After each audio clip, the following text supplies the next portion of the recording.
Otep à tous, bien-aimés frères et sœurs.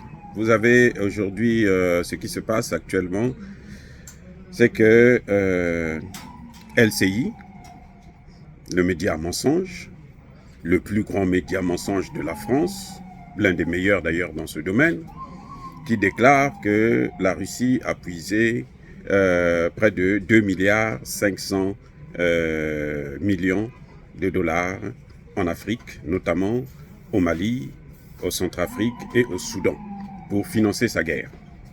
Donc ils veulent nous faire croire que la guerre, là, la Russie a gagné ça à cause de l'Afrique. Tant mieux.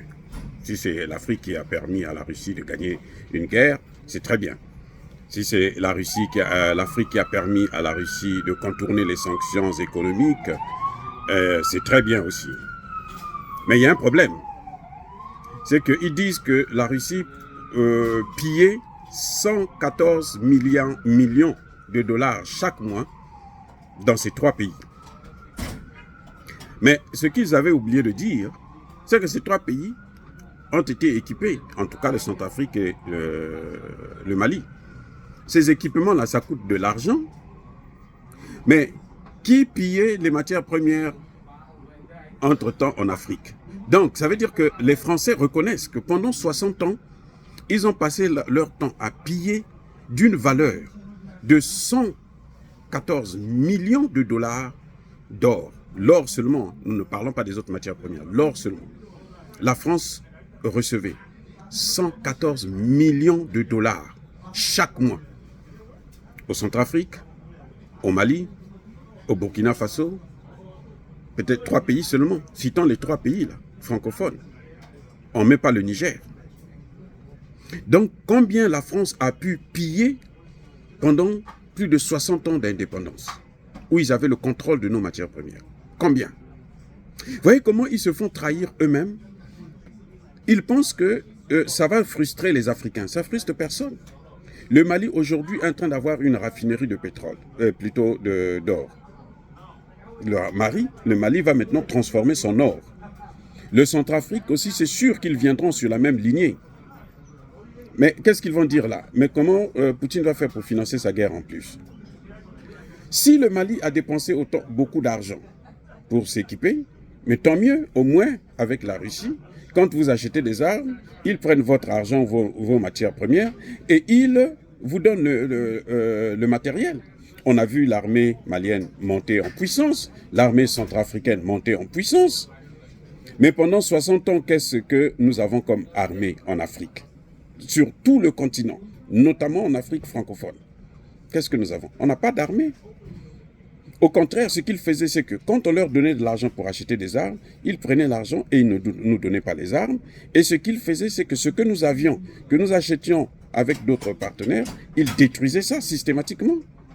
Vous avez vu ce qu'ils ont fait à Brazzaville? L'explosion du dépôt d'armes?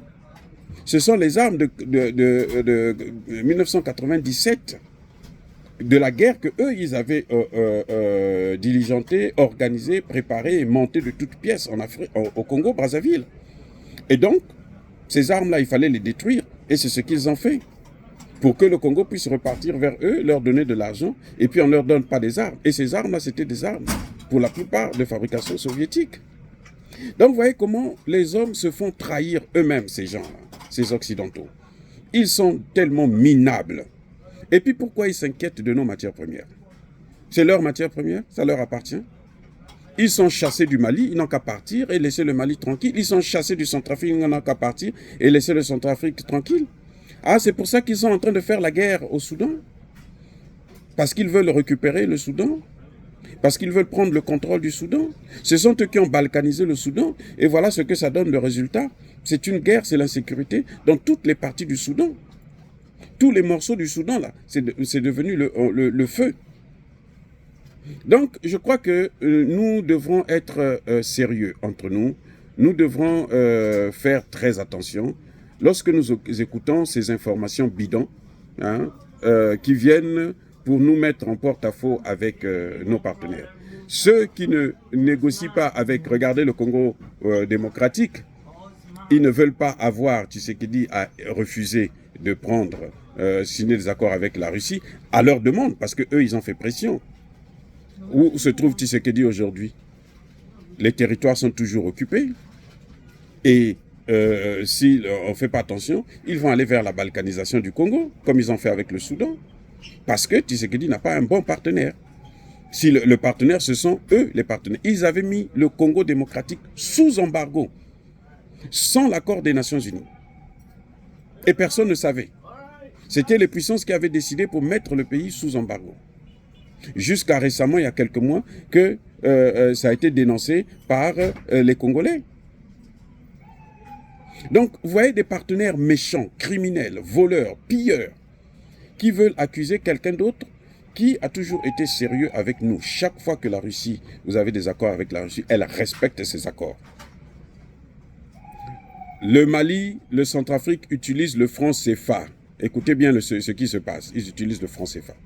Si vous voulez acheter des armes en Russie, vous devrez donc aller en France pour aller prendre des devises. Donc, pour contourner ça, puisque la France va bloquer ce marché, va bloquer cette transaction, qu'est-ce que les pays font? Eh bien, ils prennent les matières premières, ils donnent à la Russie et la Russie leur donne des armes. C'est le troc. Et c'est ça qui les embête. Mais croyez-moi, la Russie là n'a pas coûté, la guerre en Ukraine n'a pas coûté pour la Russie à peine 2 milliards 500 millions. C'est faux. Si on vous dit ça, c'est faux, archi faux. Vous comprenez? C'est faux, archi faux. Si la Russie a pu faire la guerre contre l'OTAN, plus d'une trentaine de pays, on parle même de 51 pays, c'est-à-dire qu'il n'y a pas que les pays de l'OTAN, les alliés de l'OTAN aussi, eh bien, c'est parce qu'elle a eu des moyens. Mais le pétrole, le gaz russe, il est vendu où? Il est vendu chez eux. Ça passe par l'Inde et la Chine. Et eux, ils vont acheter ça en Inde, qui tire aussi son bénéfice là-dedans. Donc, arrêtez de nous mettre le dos, sur le dos, la guerre en Ukraine. Ça, ce n'est pas notre guerre, c'est votre guerre. Débrouillez-vous avec ça. Laissez-nous acheter des armes avec ce partenaire sérieux qui ne nous a jamais fait du mal. Il ne nous a pas pris en esclavage, il ne nous a pas colonisés, comme vous l'avez fait, et vous voulez encore nous recoloniser. C'est ce qui ne marche plus. Dire cela, c'est inciter à la haine ou à la violence. Non, Yaba colère, Veyamalem. Encore une fois de plus, bien aimés frères et sœurs, je persiste et je signe. Soyez bénis par le Dieu des Kémites et par nos ancêtres angélisés. Mais que tous ceux qui persécutent le continent africain, le pillent et le déstabilisent, qu'ils soient noirs, blancs, chinois, arabes, juifs, indiens, ou qui qu'ils soient punis, maudits, foudroyés, neutralisés, écrasés, effacés par ce Dieu des Kémites et par nos ancêtres angélisés. Vive l'Afrique éternelle, j'ai dit et j'assume.